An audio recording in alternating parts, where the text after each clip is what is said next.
what can you do, whether you're male, the husband or the wife, what can you do within your heart to change certain attitudes and certain responses? One of the things that I love to do is I love to buy my wife flowers, and I'll be out and I'm going to get some flowers. And I'll come to the register and maybe a woman is checking out the items that I bought. Oh, you got roses. Who are those for? Oh, those are for my wife. And it's interesting the responses or the inquiries from that person who's the checker, male or female. Oh, is it a special occasion? Every day is a special occasion. Did you do something wrong? Are you in the doghouse? Why did you get her the flowers? I got her the flowers because I want to. And so flowers is something I like to do. Just like I like to read the word, Joanna likes to sing. It's a different type of thing. So you could buy one stem flower, or you could get her chocolates, or you could get her a book, or anything that you feel like you should get. The one thing that I don't buy for my wife very often is clothing. She's such a sharp dresser. So she likes to buy her own. Although I do like buying her shoes. I can nail the size on that. So everybody has something they can do. You can also leave like a little note in the kitchen or on the refrigerator. I love you with a heart. It doesn't cost anything to do that, but a little bit of time.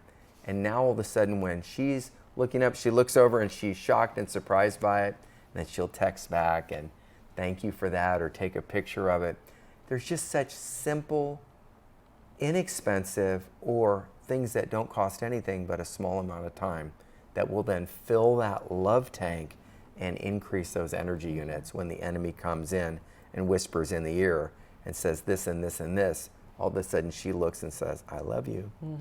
And everyone has different love languages, so if your spouse's love language is touch, then just make it a point to honor your spouse with an extra hug or an extra kiss or massage. Or a touch like that. And by the way, physical touch is a love language, but it doesn't always have anything to do with sexual touch. It can just be encouragement. Another love language, a hug, and hold. If you hold your spouse for 20 seconds when you hug them, something changes after about 20 seconds. And the spirits connect. I double dog dare you to try it. Yes. You won't be disappointed. Then there's words of affirmation, or another love language.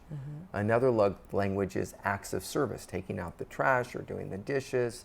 Another one is giving gifts. That's my love language. I love to give gifts. When we travel in ministry, I like to buy different things and just honor people, husbands and wives. And we're careful that when we give a woman something, I'm present and it's a gift from my wife and me to her. And my wife doesn't give men gifts. It's a gift from me and my wife, or my wife and me, to the man.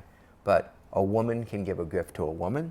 A man can give a gift to a man. So use wisdom, but it's an act of honor and kindness. And again, it's not the value of the gift or the cost of the gift. It's the honor behind the gift. A child can make a little, drawing or a piece of paper, and the mother and father love that because that's the gift. The thing I want you to remember is it's not about equal performance or equal production. It's about equal commitment in the marriage.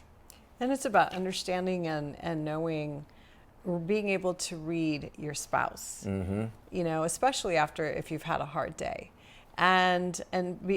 So today I want to ask you, what is your spouse's top 2 love languages? And I want you to guess for your spouse, and then I want you to ask your spouse, and vice versa.